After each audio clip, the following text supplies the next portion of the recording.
Let's go to Ottawa now. Toronto lawyer Annamie Paul is officially being introduced as the new leader of the federal Green Party this morning. As well.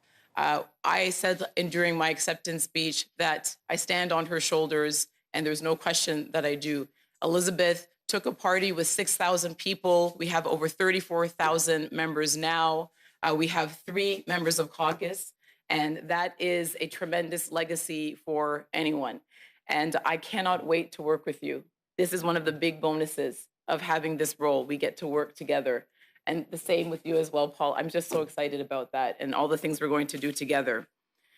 And so just very briefly, I said you'll hear these themes over and over again in the coming weeks and months. We are at a moment in time, and my sister said it best. I will give her the credit for it. My sister said it best when she said that we have arrived at a moment where we have got to do better. We have got to do better, and we have got to ask ourselves, what is a life worth?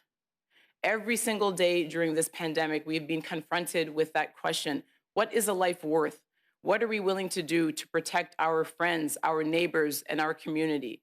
What are the social policies that we need in order to do that? And how are we going to make sure that when this scourge is over, that we are more resilient, and that the next time it hits, and we will be here again, that we can be more resilient and that we can protect every single person in Canada. We have 2 great challenges that we face. And as leader of the Green Party of Canada, my job is to make sure that Canadians understand that, and then understand that their best option in terms of attacking those challenges is to elect more Green Party of Canada members. First, we have the urgent needs that have come to the fore during the pandemic. We have a social safety net that has let people down and has let people fall through. I mentioned that my father died in long-term care. He's one of thousands of Canadians who died unnecessarily because the government and the previous governments dropped the ball. And if we don't fix that problem, then more people will die in this next wave that that's hit us, really.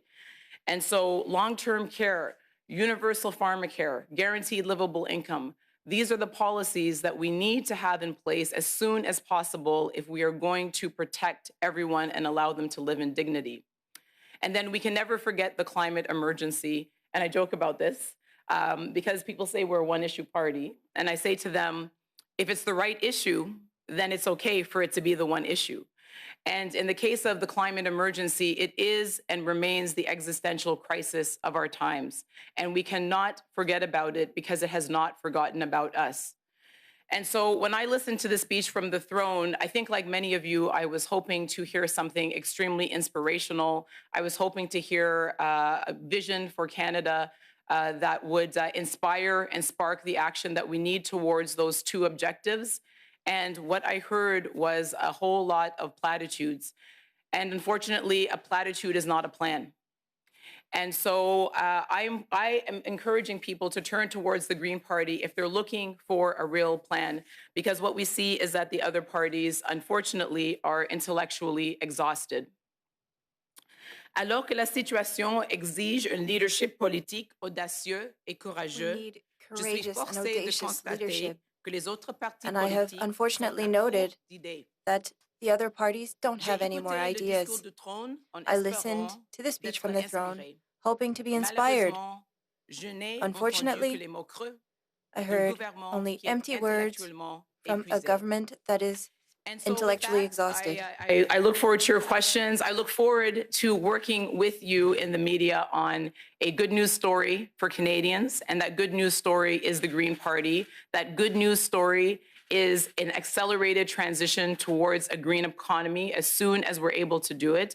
And the good news story is that we still have the time to create the social safety net that is going to allow every Canadian to live in dignity. Et avec ça, je le passe à vous pour vos questions. Merci. With that, we can move on to your questions. Thank you.